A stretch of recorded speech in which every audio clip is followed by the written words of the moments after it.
the shadowed woods and murky waters of the Green River, an evil was lurking for decades.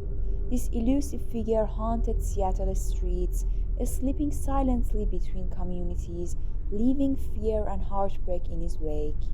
This is the story of Gary Ridgway, the Green River Killer, a man who took the lives of dozens and evaded capture for years, outsmarting detectives and terrorizing a city. How could one man carry out such a horrifying spree undetected?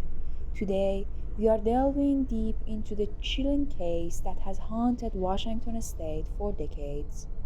It began in the early 1980s in Seattle, a city bustling with life yet shrouded by the thick, damp forest along the Green River. Young women started to disappear, and as time went on, bodies were discovered along remote riverbanks and in wooded areas. All were young, vulnerable, often marginalized individuals who were barely noticed when they vanished.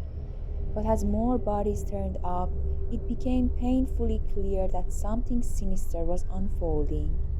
One by one, the victims' bodies were found in shallow graves near the Green River, giving rise to the grim moniker the Green River Killer.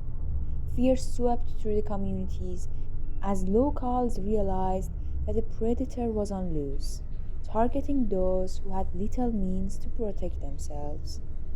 The public sense of safety shattered, with the parents locking doors tight at night and warning their children never to walk alone. People in the area held their breath, hoping that this monster would soon be caught. But years would pass before justice came close to reaching him. The investigation that followed was one of the most exhaustive in US history. Detectives tirelessly scoured the forest and riverbanks, looking for clues that might lead them to the killer. But Ridgway was cunning, leaving no trace that might connect him to the crimes. He led a seemingly ordinary life, blending into the background, going to work each day and even attending church, all while hiding a dark, horrific secret. Detectives began to compile a profile, interviewing hundreds of potential suspects, and by the mid 1980s, Gary Ridgway names emerged among them. But he passed a polygraph test, which only served to throw authorities off his trail. His polite demeanor and calm attitude made it difficult to believe he could be responsible for such brutality, allowing him to slip through their grasp time and time again. As the case went cold, the community grew despondent and hope began to wane. The 1990s saw advancements in DNA technology and the case reopened. Authorities tested all evidence, hoping to connect Ridgway to the murders. Years turned into decades, with detectives working tirelessly on a case that seemed unsolvable. Frustration boiled over, and detectives became haunted by the dozens of names and faces of young women who had been lost, their families left with nothing but unanswered questions.